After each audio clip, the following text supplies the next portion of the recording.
4-5 লাখ টাকা খরচ করে আসার পরে এই প্রবাসে তারপর যদি বাড়িতে পাঠিয়ে দেয় কোম্পানি, তাহলে কি করার? সো গাইস, আসসালামু আলাইকুম। আমার সাথে একটি ভাইকে দেখছেন, এ হচ্ছে প্রায় 4 বছর নেসমা কোম্পানিতে কাজ করে।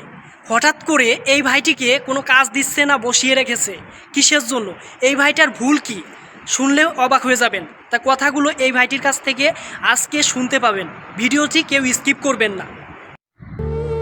আচ্ছা ভাই, আপনার সাথে কি ঘটেছে যে নেসমা কোম্পানিতে 4 বছর কাজ করার পর আপনাকে বসিয়ে রেখেছে? কি অপরাধটা আপনার? এই কথাগুলো আমার ভিউয়ার্সরা শুনতে চায়, বলেন। যারা এই প্রবাসে আছেন, আমি প্রবাসী ভাইদেরকে উদ্দেশ্য করে বলতেছি, কখনো সবসময় নিজের রাগকে কন্ট্রোল করে রাখবেন।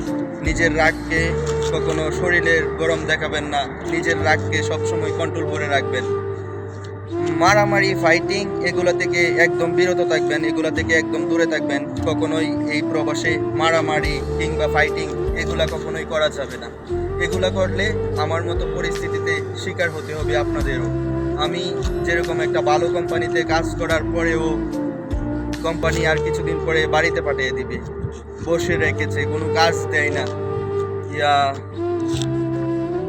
আপনি মারামারি করছেন, কাকে মারছেন? একজন কোম্পানির, আমাদের কোম্পানির লোকেই, পাকিস্তানি, 4-5 লাখ টাকা খরচ করে আসার পরে এই প্রবাসে তারপর যদি বাড়িতে পাঠিয়ে দেয় কোম্পানি, তাহলে কি করার আছে? আপু আম্মুকে ফোন দিয়ে কি বলবো যে 4-5 লাখ টাকা খরচ করে প্রবাসে পাঠানোর পরে কি ফোন দিয়ে বলা যায় যে মারামারি হয়েছে, ফাইটিং হয়েছে, মারামারি করে বাড়িতে চলে আসতেছি, মারামারি করছি তার জন্য কোম্পানি বাড়িতে পাঠিয়ে দিচ্ছে? এরকম তো বাড়িতেও বলা যায় না, বাড়িতেও বলতে পারি না।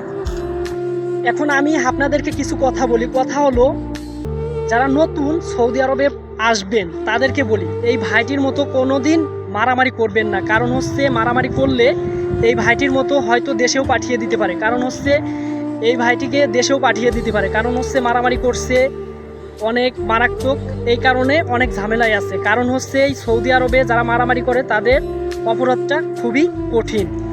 তাই আপনাদেরকে বলতেছি, কখনোই এই ভাইটির মতো মারামারি করবেন না। বাবার 4.5 লাখ 5 লাখ টাকা দিয়ে আসে তারপরে হচ্ছে এভাবে মারামারি করবেন, তখন ফেঁসে যাবেন। কারণ হচ্ছে, সৌদি আরবে যখন নতুন আসবেন তখন মারামারি করলে এই ভাইটির মতো বিপদে পড়ে যেতে পারেন। আর একটা কথা সবসময় মনে রাখবেন, এই প্রবাসে হাপন বলতে কেউ নাই।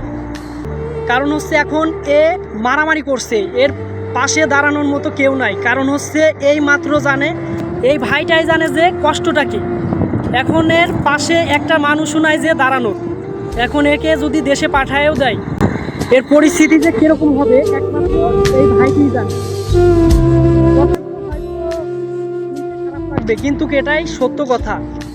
এর কলিজা ছিঁড়ে যাচ্ছে যে এত ভালো একটি কোম্পানিতে আসার পরেও এই ভাইটির অবস্থা এখন যেরকমের, যা বলার বাহিরে। এখন শুধু খাবার দেয় আর হচ্ছে মনে করেন যে শুয়ে থাকে, এছাড়া তার কোনো ডিউটি মিউটি কিছুই দিচ্ছে না। কারণ হচ্ছে, এর আগে এরকমের যারা মারামারি করছে তাদেরকে দেশে পাঠিয়ে দিয়েছে। এখন এই ভাইটি যে দেশে পাঠাবে কি না এখনও পরিকল্পনা হয় নাই, কিন্তু তারপরেও আপনারা একটু এই ভাইটির জন্য দোয়া করবেন, যাতে এই ভাইটি এই সৌদি আরবে থাকতে পারে। কারণ হচ্ছে, মারামারি করলে তাকে কখনোই কোম্পানি থেকে রাখে না। তারপরেও এই ভাইটিকে আমার জানা মতে 100-র ভিতরে 99% রাখতে নাও পারে।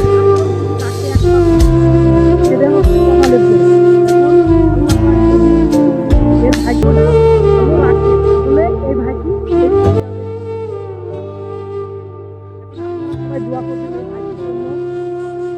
এই প্রবাসে আমার মতো এরকম ভাবে কেউ মারামারি করবেন না, কেউ যেন আমার মতো এরকম পরিস্থিতিতে না পড়তে হয়। এখন আপনারা তো বুঝতেই পারছেন যে এই ভাইটা কত বড় একটা বিপদে আছে। কারণ হচ্ছে, এই ভাইটি বর্তমান এর পাশে দাঁড়ানোর একটি মানুষও নাই। কারণ হচ্ছে, যে মারামারি করে তার জন্য পাশে কেউ থাকে না। তাই আপনাদেরকে বলতেছি, ভাই কখনোই মারামারি করবেন না। আর এই ভাইটির জন্য সবাই দোয়া করবেন, যাতে এই ভাইটিকে দেশে না পাঠায়। আপনারা সবাই ভালো থাকবেন, সুস্থ থাকবেন। আল্লাহ হাফেজ।